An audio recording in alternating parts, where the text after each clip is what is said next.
Ada 2 kunci cik Ada 2 kunci. Dia masuk sini. So tutup lah. So tak ada apa dah, kita lock ataupun kita dah tukar nombor lah. Okey, dah tak boleh buka. Okey, terima kasih. Assalamualaikum. Assalamualaikum. Hari ni kita check out. So alhamdulillah tak ada apa. Semua plug-plug dah tutup. Sekarang pukul 10.35 pagi. So plug iron pun dah tutup.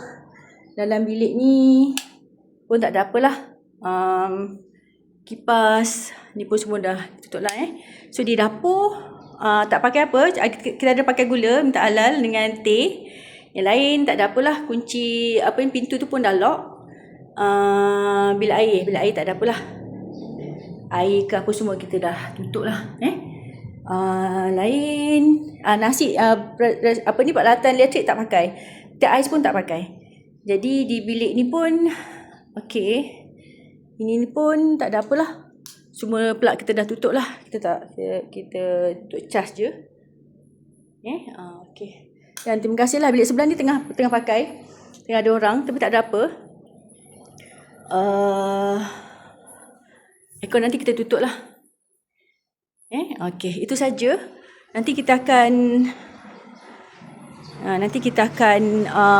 letak kunci kat sini lah. Okey, terima kasih banyak. Alhamdulillah. Okey, insya-Allah boleh repeat. Boleh review yang baik, boleh repeat. Okey. Ada 2 kunci cik Ada 2 kunci. Dia masuk sini. So tutup lah. So tak ada apa dah, kita lock ataupun kita dah tukar nombor lah.